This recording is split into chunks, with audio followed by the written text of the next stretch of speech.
안녕하십니까. 경영통계학 11주차입니다. 저는 이범웅입니다.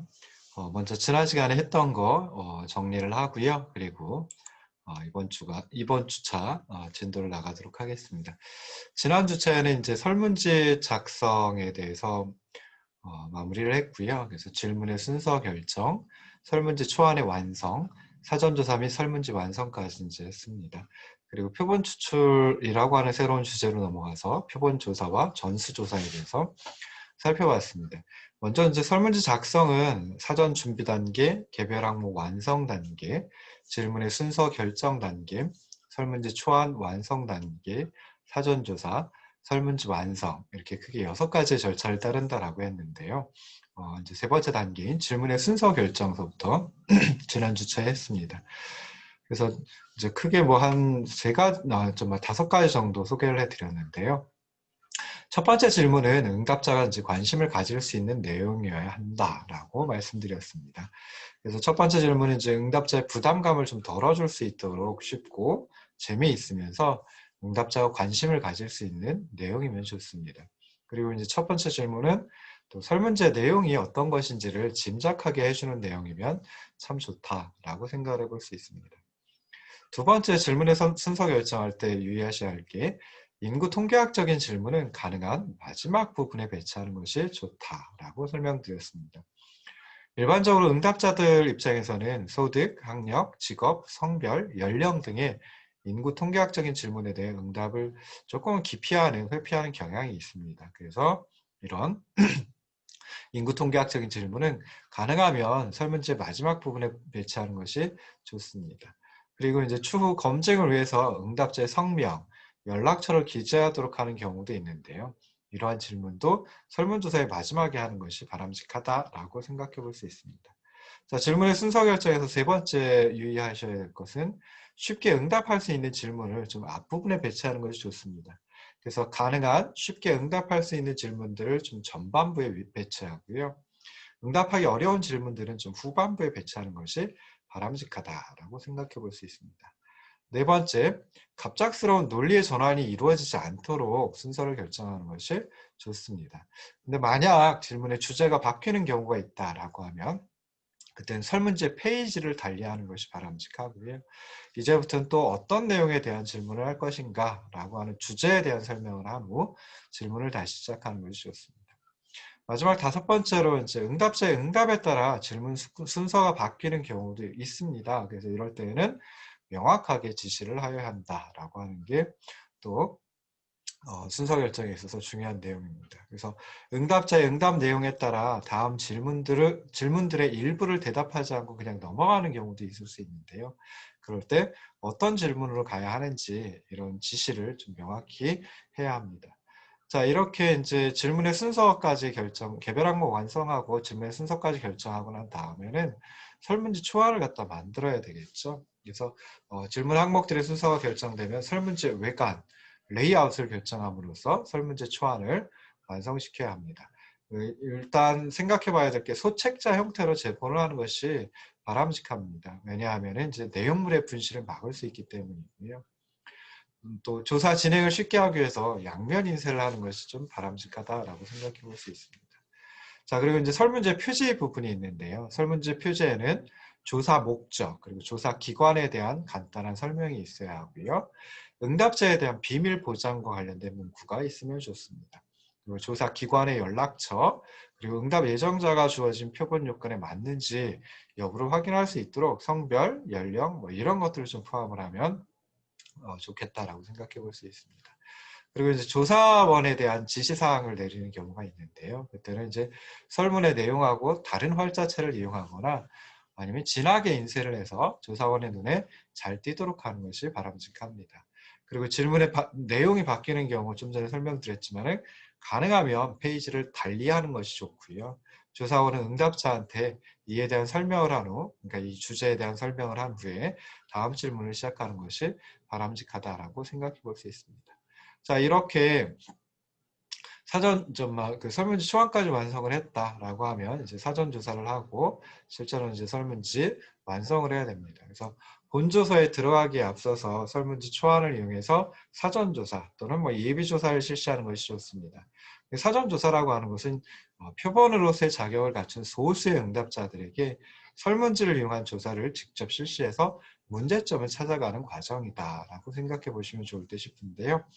두 사람 이상의 조사 담당자들이 함께 면접 조사를 실시하는데 한 사람은 직접 설문조사를 실시하고 다른 조사자는 질문당 소요 시간, 응답의 난이도, 논리적 흐름 이런 것을 이제 검토하는 것이 좋습니다. 사전조사를 통해서 문제가 발견되었고 그 문제를 해결했다라고 하면 본조사 설문지를 그러니까 설문지를 완성하고 본조사 설문지를 인쇄를 하면 됩니다. 그리고 이제 본조사에 들어가면 되겠죠. 자, 그리고 나서 이제 다음 주제인 표본 추출로 넘어갔습니다. 그래서 전체 모집단을 대표할 수 있는 응답자들이 표본에 포함되도록 해야지 조사의 신뢰성을 확보할 수 있겠죠. 그래서 모집단의 특성을 고려해서 적절한 표본 계획을 수립하는 게 이제 바람직하다라고 생각해 볼 수 있습니다. 그럴 때 이제 표본 조사 그리고 전수 조사 이 두 가지 이제 대비되는 용어가 있는데요. 개념이 있는데요. 먼저 표본조사라고 하는 것은 전체 조사 대상이 모집단이라고 할 수 있는데 그 모집단에서 모집단의 특성을 잘 나타낼 수 있는 일부 대상을 표본으로 추출해서 조사하는 방법입니다. 그래서 표본의 정보, 그러니까 표본을 통해서 찾아낸 정보를 근거로 해서 전체 모집단의 특성을 추정하고자 함이죠. 이에 비해서 전수조사, 센서스라고 하는 것은 모집단에 포함된 모든 대상을 조사하는 방법이다 라고 생각해 볼 수 있습니다. 그런데 시장조사에서 그 센서스, 전수조사보다는 표본조사를 실시하는 경우가 많은데요. 그 이유는 한 3가지 정도로 생각을 해볼 수 있습니다. 첫째, 모집단에 포함된 대상이 너무 많다라고 하면 이들을 모두 조사하는 것이 현실적으로 어렵고요. 그리고 비용, 시간이 굉장히 많이 소요될 수 있기 때문입니다. 두 번째는 이제 전수조사가 불가능한 경우도 있고 그럴 때는 이제 할 수 있는 게 표본조사밖에 없죠. 그리고 세 번째, 이게 중요한데요. 표본조사가 전수조사보다 오류의 정도가 적은 경우도 나타날 수 있습니다. 전수조사는 표본조사에 비해서 표본 오류라고 하는 것은 적지만 비표본 오류라고 하는 것은 클 수도 있거든요. 그래서 결국 이렇게 표본 오류, 비표본 오류 둘 다 합쳐놓은 전체 오류, 전반적인 오류 측면에서 보면은 오히려 전수조사가 표본조사보다 오류가 더 클 수도 있다라고 생각해 볼 수 있고요. 이럴 때는 전수조사 대신에 표본조사를 하는 것이 바람직하다라고 생각해 볼 수 있습니다. 그래서 주로 이제 첫 번째 이유, 시간과 비용이 많이 들어간 전수조사에는 시간과 비용이 많이 들어간다라고 하는 거, 그렇기 때문에 표본조사를 주로 이용을 하고요. 또 하나는 오류, 전반적인 오류라는 측면에 있어서도 오히려 표본조사가 전수조사보다 더 오류가 적을 수도 있기 때문에 전수조사를 한다. 그때 이제 관건은 실제로 이제 모집단의 특성을 잘 나타낼 수 있는 일부 대상을 표본으로 추출하는 것, 이게 이제 중요하다라고 생각해 볼 수 있습니다. 자, 그리고 나서 이제 시장조사의 오류, 좀 전에 말씀드렸죠. 표본 오류하고 비표본 오류 두 가지 크게 구성이 되는데요. 시장조사의 오류에 대해서 이제 또 살펴봤습니다. 그래서 표본 오류라고 하는 것은 모집단을 대표할 수 있는 대상들이 표본으로 추출되지 못하기 때문에 발생하는 오류라고 생각을 하시면 좋고요. 전수조사에서는 이 표본 오류가 발생하지 않습니다. 대신에 이제 표본조사에서는 표본 오류, 그러니까 표본 추출과 관련된 오류가 발생할 수 있습니다. 자, 근데 또 생각해 보셔야 될 게 표본의 수가 증가한다라고 하면 표본의 분포가 모집단의 분포하고 굉장히 유사해집니다. 그래서 표본 오류의 크기가 감소한다라고 생각해 볼 수 있어요. 뭐 예를 들어 가지고 극단적이지만 표본의 수가 굉장히 커져가지고 모집단의 수하고 모집단에 속한 그 대상의 수하고 같아진다라고 하면 그때는 이제 그 모집단 자체가 표본이 되기 때문에 표본 오류가 0이 된다라고 생각해 볼 수 있죠. 없어진다라고 생각해 볼 수 있습니다. 그래서 그런 식으로 생각해 보면 표본의 수가 증가함에 따라서 표본 오류의 크기는 감소한다라고 생각해 볼 수 있습니다. 자, 비표본 오류는 조사 대상으로부터 자료를 수집하는 과정에서 발생하는 오류입니다. 그러다 보니까 조사 대상의 수가 증가한다라고 하면 비표본 오류의 크기도 증가할 수밖에 없습니다. 비표본 오류는 또 크게 관찰 오류 그리고 비관찰 오류 이 두 가지로 구성이 되어 있습니다. 구분을 해볼 수 있습니다. 그래서 관찰 오류는 또 조사 현장에서의 오류, 자료 처리 과정에서의 오류라고 나누어 생각을 해볼 수 있고요. 비관찰 오류에는 불포함 오류, 무응답 오류 이 두 가지 구성되어 있습니다. 관찰 오류하고 비관찰 오류 나누는 기준은요. 관찰 오류는 관찰을 통해 가지고 우리가 발생했는지를 확인해 볼 수 있다라고 하는 점에서 관찰 오류라고 하고요. 비관찰 오류는 관찰을 통해서도 오류가 발생했는지 발생하지 않았는지 확인해 볼 수 없을 때 그러한 오류를 비관찰 오류라고 얘기합니다. 관찰 오류 중에 이제 첫 번째가 조사 현장에서의 오류인데요. 조사자나 응답자가 설문 항목을 제대로 이해하지 못하거나 또는 조사자가 면접 과정에서 응답자에게 영향을 미치거나 면접 때 조사자 또는 응답자의 기분 상태 등으로 인해서 발생하는 오류라고 생각을 하시면 좋을 듯 싶습니다. 충분히 나타날 수 있겠죠. 두 번째는 이제 자료 처리 과정에서의 오류가 또 관찰 오류에 속합니다. 그래서 조사자가 자료를 수집하고요. 그러니까 설문지에 응답을 받고 그리고 나서 이제 엑셀과 같은 통계 프로그램에 입력을 해야 되거든요. 그 과정을 갖다 코딩이라고 하기도 하고 그다음에 아주 예전에 펀칭이라는 이름으로 표현을 하기도 했습니다. 그래서 이런 코딩, 펀칭 과정에서 실수를 하기 때문에 발생하는 오류를 자료 처리 과정에서의 오류라고 이제 얘기를 합니다. 자, 비관찰 오류에는 불포함 오류하고 무응답 오류 두 가지가 있다 그랬죠. 그래서 불포함 오류는 표본 추출 방법이 잘못되었거나 또는 표본 프레임이라고 하는 게 완전하지 않아서 모집단에 포함된 대상이 표본으로 추출될 가능성이 없을 때 발생하는 그런 오류를 이제 불포함 오류라고 합니다. 그러니까 포함을 해야 되는데 포함을 하지 못하기 때문에 나타나는 오류이다라고 생각하시면 좋겠습니다.